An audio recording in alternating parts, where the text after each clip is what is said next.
वो है क्या नीतीश कुमार? पलटू राम, धत्तू राम, नकी राम, तो वो क्या है? नीतीश कुमार को कितने लोग जाते हैं हिंदी भाषी राज्य के अलावा कहीं चल जाइए, नीतीश कुमार का कोई वजूद नहीं है। आज तो आरजेडी के साथ है ना, एक करप्टेड पार्टी के साथ है ना। मोदी जी भी बने थे तो 3 बार कम से कम मुख्यमंत्री थे गुजरात के, उन्होंने काम करके दिखाया था इस देश में। वो बिहार में क्या करिए आज तक?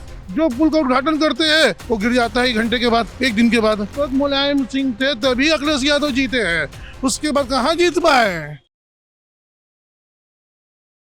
नमस्कार, मैं हूं तुषार और आप देख रहे हैं सौगंध टीवी। लालू की ही लीला है कि केंद्र में राहुल भी खुश रहते हैं और प्रदेश में नीतीश कुमार भी। जी हां, आरजेडी के प्रवक्ता ने कहा है कि नीतीश कुमार के पास सारे वो गुण हैं जो एक प्रधानमंत्री में होने चाहिए, और एक तरह से समर्थन दे दिया है कि नीतीश कुमार आने वाले वक्त में प्रधानमंत्री बन सकते हैं। लेकिन क्या इंडिया अलायंस में राहुल गांधी इस बात से सहमत होंगे? क्योंकि पूरे अलायंस में काफ़ी पार्टियां हैं, जैसे कि बताया जाता है कि 28 पार्टियां जुड़ी हुई है। लेकिन नीतीश कुमार कि ये जो समर्थन दे रहे हैं आरजेडी के जो प्रवक्ता है, अब क्या जनता उनसे कितना वाकिफ रखती है? जनता से बात करते हैं और पूछते हैं कि वो उन्हें क्या लगता है कि क्या नीतीश कुमार प्रधानमंत्री बनने के पूरे लायक है या फिर और भी कोई चेहरा है? मैं भी तो लायक हूँ, मुझे भी, मैंने जमाना देखा है। तो इंडिया अलायंस में होना पड़ेगा उसके लिए क्या कहने में, कोई किसी का कह दे, वो तो जिसको खुश रखेंगे वो इसी के साथ देंगे। वो किसके अंदर है? सीटें कहाँ से बनाएगा प्रधानमंत्री के? पहले तो यूपी गुजार कर ले, सारा रास्ता यूपी से जाता है। तो जब यूपी का अगर होगा तो तभी तो कुछ होगा। वो है क्या नीतीश कुमार? पलटू राम, धत्तू राम, नकी राम, तो वो क्या है? लेकिन कुछ समय पहले जब वो अलायंस में थे भारतीय जनता पार्टी के साथ, तो प्रधानमंत्री ने ही उन्हें कहा था कि मोरारजी देसाई के बाद जो सबसे बड़े समाजवादी नेता है इस समय है वो नीतीश कुमार ही, उन्होंने ही तारीफ कर दी थी। भाई देखो, जब एक अलायंस मिलना अलग होता है, चलो भाई ठीक है, कुछ हो जाए, उद्धार हुआ नहीं। कुछ बातें पॉलिटिक्स में आपस में उनकी लड़ाई बड़ी हुई है, वहाँ के राजनेता जो भी थे वहाँ पे एमएलए एमपी में भी हुई है, क्यों जो बिहार के थे। तो ये सब इससे क्रॉसिंग जाती है। तो ये क्रॉसिंग होने के बाद में है ना, फिर ये नहीं। अब जब लालू के साथ मिल गए, समझे ना, लालू के लड़के को डिप्टी सीएम बना दिया, खुद ये बना गया। तो ये सारा कुछ है। अब ये चाल नहीं है, पब्लिक बहुत तेज है और वहाँ की भी बहुत पब्लिक सब जानती है। चलिए, आपको क्या लगता है कि नीतीश कुमार को जो जिस तरीके से उन्होंने, आरजेडी के जो प्रवक्ता है उन्होंने कहा है कि नीतीश कुमार इस समय सबसे सक्षम व्यक्ति है प्रधानमंत्री के पद के लिए। जो अपना राज्य नहीं चला पा रहा है वो देश कैसे चलाएगा? 18 साल से तो राज्य में है ही। उससे क्या हुआ? बिहार से देश थोड़ी चलता है। उसके लिए तो कौन से राज्य से देश चलता है? उसके लिए तो पूरे 29 राज्य और 527 सीट चाहिए, तब आपका प्राइम मिनिस्टर बनेगा। नीतीश कुमार को कितने लोग जाते हैं हिंदी भाषी राज्य के अलावा कहीं चल जाइए, नीतीश कुमार का कोई वजूद नहीं है, पहली चीज। दूसरी चीज, वजूद होने के लिए आपको एक साफ छवि होनी चाहिए। एक मिनट, कोई करप्शन का कोई चार्ज नहीं है। एक मिनट, प्रधानमंत्री ने खुद ही कहा था कि वो क्या कहा था? प्रधानमंत्री ने जब वो अलायंस में थे भारतीय जनता पार्टी के साथ, तो प्रधानमंत्री ने कहा था कि नीतीश कुमार इकलौते बिहार का ऐसा चेहरा है जिन पे कोई करप्शन का दाग नहीं है और एक साफ सुथरी सरकार उन्होंने चलाई। तो उनकी तो तारीफ कहते तो क्यों आरजेडी के साथ उन्होंने समझौता कर लिया? ये तो प्रधानमंत्री का वक्तव्य था। नहीं, प्रधानमंत्री तो उस समय बोले थे जिस समय की वो थे, काम करते थे। आज उन्होंने क्यों अपने सिद्धांत से कॉम्प्रोमाइज किया? आज तो आरजेडी के साथ है ना, एक करप्टेड पार्टी के साथ है ना। अब ये वो करे करप्ट, या उनकी पार्टी करे या उनकी अलायंस कर ले, लेकिन बात एक ही है।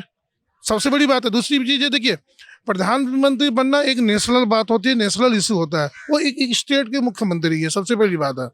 मोदी जी भी बने थे तो 3 बार कम से कम मुख्यमंत्री थे गुजरात के। ये भी तो 5 बार बन चुके हैं बिहार के। एक मिनट, उन्होंने काम करके दिखाया था इस देश में। वो बिहार में क्या करिए आज तक? बिहार के लोग तो दिल्ली में बैठे हुए, कनाट पैलेस में बैठे हुए आपसे बात कर रहे हैं। उनके पास काम रहता है बिहार के लोगों को, तो अपनी स्टेट में नहीं काम करते हैं। सबसे बड़ी बात, जो पुल का उद्घाटन करते हैं वो गिर जाता है 1 घंटे के बाद, 1 दिन के बाद। तो आप बोलते हो कि नहीं, वो तो बहुत अच्छा काम कर रहे हैं। हम तो आज तक 2-3 साल से देख रहे हैं कि जितने भी बड़े बड़े पुल का उद्घाटन हो रहा है, नीतीश कुमार फीता काटते हैं, 1 घंटे बाद पता चला पुल ही गायब हो जा रहा है। तो पार्टी कहाँ से कर? आप बोल रहे हो कि नहीं नीतीश कुमार बहुत अच्छे प्रधानमंत्री। देखिए, प्रधानमंत्री बनने के लिए ना आपको बहुत व्यापक नजरिए में जाना पड़ेगा। आपको पूरे देश को लेके चलना, एक विजन होना चाहिए। एक विजन होना चाहिए, आपका एक मिशन होना चाहिए, और उसके लिए एक नेशनल पार्टी होनी चाहिए, आपके साथ बैक सपोर्ट होना चाहिए। इनको कौन करेगा? एक चीज तो इंडिया अलायंस बैक सपोर्ट है क्या है? इंडिया अलायंस का क्या है? कोई बाप का है, कोई बेटे का है, कोई चाचा का है, कोई मामा का, कोई दीदी का है, कोई भतीजा का है। कोई एक ऐसा नेता का नाम बताइए ना जो वाकई में अपने दम पर उठा हुआ हो, थोड़ा मुझे बता दीजिए। हम इंडिया अलायंस में कोई नहीं है, सब अपना अपने को बचा रहे हैं। अब आगे इंडिया कहाँ रहे? नहीं, एक चीज पहले बताओ ना। अरे मोदी जी का तो ठीक है, नहीं ये एक ऐसा रिकॉर्ड मुझे किसी भी एक पार्टी के नेता का बता दीजिए कि जो जमीनी लेवल का हो। सारे नेता तो जमीन से ही आए, चाहे आरजेडी हो, आरजेडी लालू यादव जमीन से निकले हुए नेता है, चाहे वो नीतीश कुमार हो। सुनो एक सॉरी मेरी बात सुनो। अब आरजेडी है, लालू यादव करप्टेड है, उनके पास चार्जेस लगे हुए हैं चारा घोटाले के, IRCTC के घोटाले के। उनका बेटा कौन है?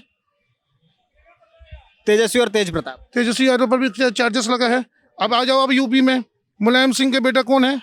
अखिलेश यादव। वो अपना वजूद लड़ रहे हैं बैठ के, सॉरी वो अपना वजूद लड़ रहे हैं, ठीक है ना। वजूद लड़ रहे मतलब उनके पास तो अच्छी खासी सीटें आई थी विधानसभा के चुनाव आ में। गई। विधानसभा के चुनाव में 145 दो बार जब मुलायम सिंह थे तभी अखिलेश यादव जीते हैं, उसके बाद कहाँ जीत पाए। जब वजूद ही रहता तो बात ही रहता है। इन लोग को तो अपने राज्य में कोई नहीं आता, ये सब क्षेत्रीय पार्टी है। जिस तरीके से जो अभी पूरा ये इंडिया अलायंस और जो एनडीए गठबंधन है, इसके बीच अभी एक तरीके से बहुत ज्यादा देखने को मिल रहा है कि लड़ाई काफी जोर पर है। लेकिन इस समय जो एनडीए है, एनडीए के पास एक चेहरा है प्रधानमंत्री का, मोदी जी का, लेकिन जो इंडिया अलायंस है उसमें कई चेहरे हैं। आपको लगता है कि कोई एक चेहरा जो मोदी के खिलाफ में कार्ड बन सकता है?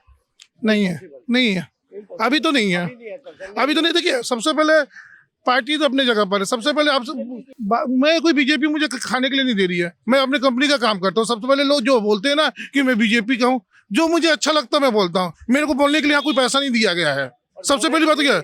और ये स्वतंत्र देश के हम स्वतंत्र नागरिक है। आपने हमसे पूछा है तो हम आपको बता रहे हैं, सिंपल सी बात है। पहली चीज ये है। दूसरी चीज ये मैं आपको ये बता दूं, जब आप चुनाव के लिए जाते हैं, घर टू घर, डोर टू डोर जब कैंपेनिंग होता है, उस समय आपसे हम पूछेंगे कि आपका लीडर कौन है, आप किसको प्रधानमंत्री बनाओगे। लेकिन एक और सवाल है कि इस बार जो भारतीय जनता पार्टी है, उनको कई मुद्दों पे इस बार भी जवाब देना होगा, चाहे वो मणिपुर का मुद्दा हो, महिला सुरक्षा का मुद्दा हो, या फिर महंगाई का मुद्दा हो, बेरोजगारी का मुद्दा हो। तो इन 5 मुद्दों पे क्या जवाब देगी भारतीय जनता पार्टी? देखिए एक पार्टी है, जरूरी नहीं है कि आप सबको सेटिस्फाई करके आप अपने घर में। ये 5 मुद्दे अहम है कि नहीं है आपके हिसाब से? हमेशा रहेंगे, हमेशा जवाब देना बनता है कि नहीं बनता? एक आम आदमी को यही सब मुद्दे चाहिए। और एक चीज बताओ ना, अब ये आपको देखना है कि मोदी सरकार ने कहाँ तक इन मुद्दों को हल किया है या हल करने की कोशिश की है। 2 चीज होता है। आप एक नागरिक के तौर पे आपको लगता है महिला सुरक्षा पे कितना काम हुआ पूरे देश में? महिला सुरक्षा पर तो पहले भी काम नहीं हुआ था 70 साल से। तो क्या इस बात का जवाब यही हो सकता है कि पहले काम नहीं होता इसलिए अभी भी नहीं होता? मेरी बात पूरी नहीं हुई है।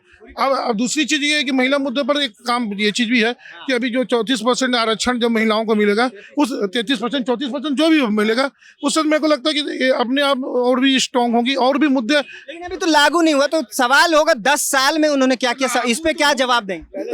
अरे सबसे पहले जब शुरू होगा, जब आपके बारे में विचार किया जाएगा तब तो लागू होगा, उससे पहले लोग क्यों निकल लिए थे। तो जिस तरीके से आपने देखा कि हमने लोगों से बात की इस मुद्दे पे कि जिस तरीके से जो आरजेडी है, उनके जो प्रवक्ता है, राष्ट्रीय जनता दल के प्रवक्ता ने कहा था कि नीतीश कुमार प्रधानमंत्री पद के लिए अभी सबसे योग्य उम्मीदवार है। और जिस तरीके से हमें पता है कि इंडिया अलायंस में 28 पार्टियां हैं, सबके नेता अपने आप में उम्मीदवार है, चाहे कांग्रेस पार्टी से राहुल गांधी हो, ममता बनर्जी हो, अखिलेश यादव हो, या फिर लालू यादव खुद में ही। तो इतने लोग हैं उम्मीदवार प्रधानमंत्री के। अब देखते हैं कि चुनाव के बाद कौन उम्मीदवार बनता है या फिर कौन प्रधानमंत्री बनता है अगर जीतते हैं तो। तब तक के लिए हमारे साथ बने रहिए और देखते रहिए सौगंध टीवी। धन्यवाद। आप देख रहे हैं सौगंध टीवी, सौगंध वतन की।